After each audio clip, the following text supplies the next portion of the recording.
أعوذ بالله من الشيطان الرجيم. بسم الله الرحمن الرحيم. إن في خلق السماوات والأرض واختلاف الليل والنهار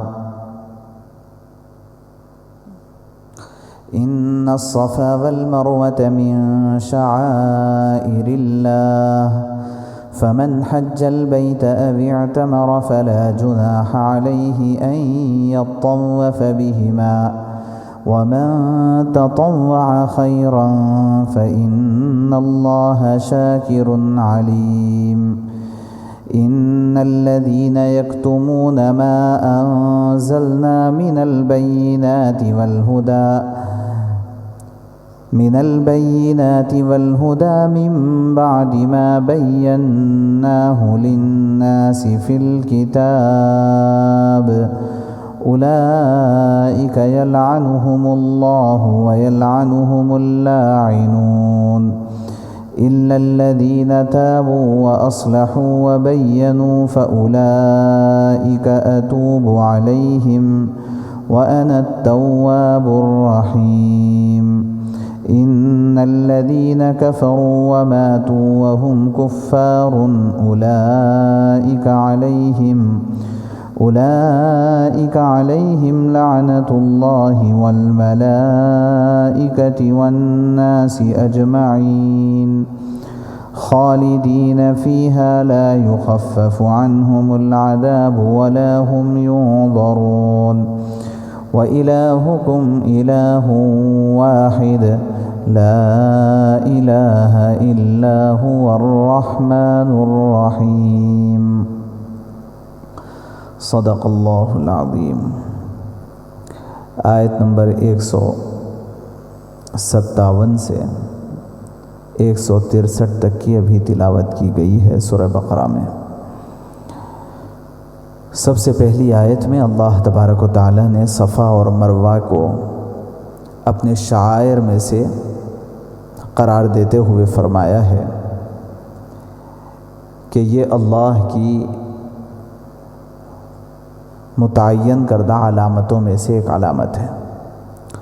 شعائر یہ شعیرتن کی جمع ہے. شعیرتن کہتے ہیں علامت کو، سائن کو،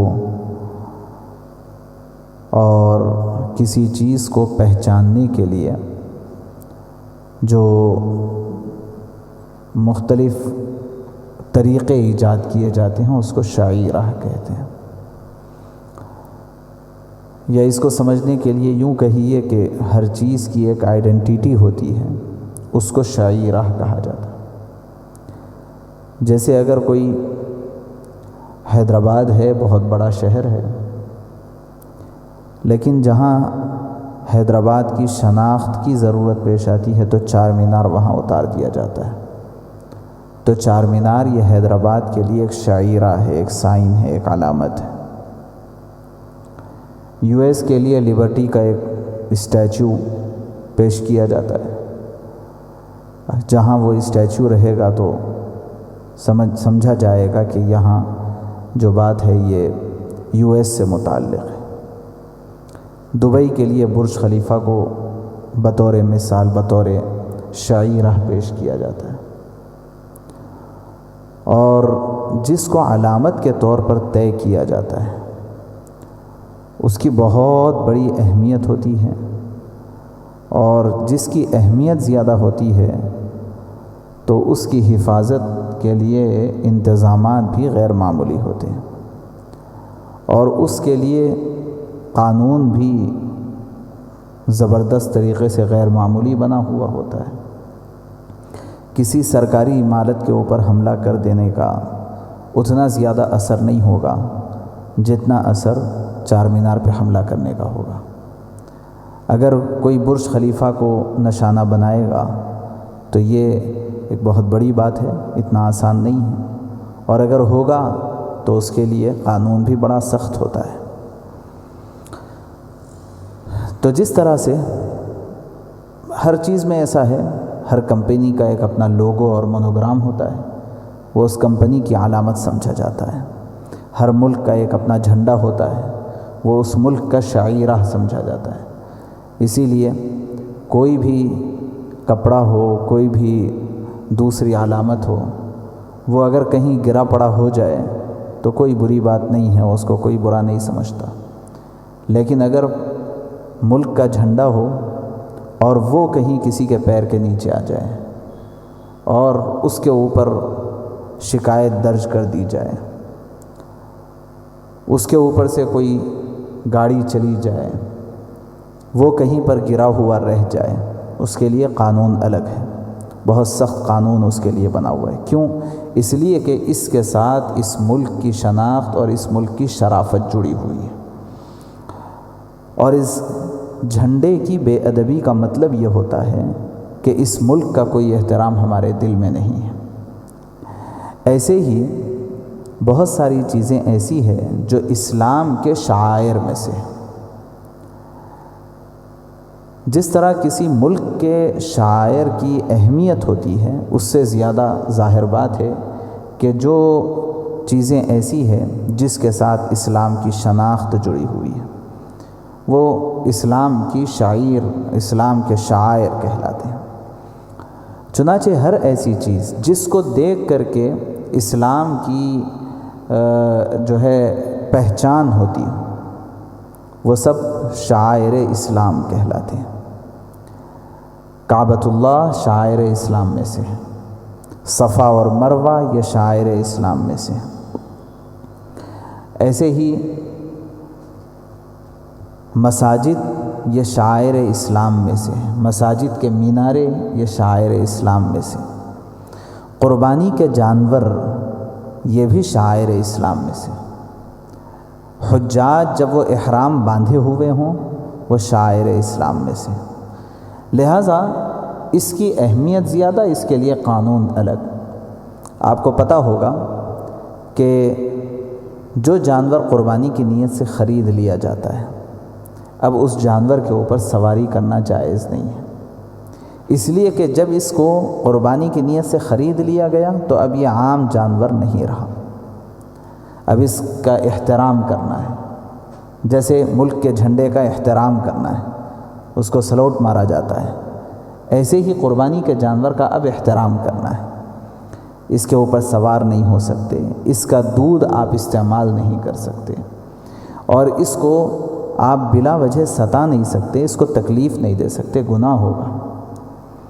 بہرحال جتنے شاعر اسلام ہیں اس کا احترام تمام مسلمانوں کے اوپر واجب ہے، اور اگر غیر مسلم کی طرف سے اس کی بے احترامی ہوتی ہے تو اس کے لیے مختلف مواقع پر مختلف قوانین اسلام کے بنے ہوئے ہیں، حتیٰ کہ ان سے جہاد کا بھی قانون ہے۔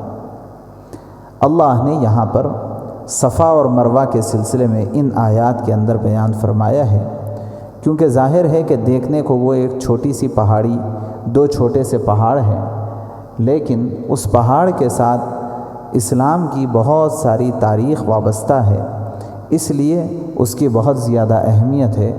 اللہ نے فرمایا بے شک صفا اور مروہ اللہ کی یادگار نشانیوں میں سے ہیں۔ فمن حج البیت او اعتمر، جو کوئی شخص بھی بیت اللہ کا حج کرے یا عمرہ کرے، فلا جناح علیہ ان یطوف بہما، تو اس پر کوئی حرج نہیں ہے کہ وہ ان کا طواف کرے۔ ومن تطوع خیرا، اور جو کوئی شوق سے کچھ نیکی کرے گا، فإن اللہ شاکر علیم، اللہ تعالی قدرداں ہیں اور خوب جاننے والے ہیں۔ ان الذین یکتمون ما انزلنا من البینات، پھر یہودیوں کے صفات میں سے ایک صفت کو پھر اللہ نے یہاں بیان فرمایا۔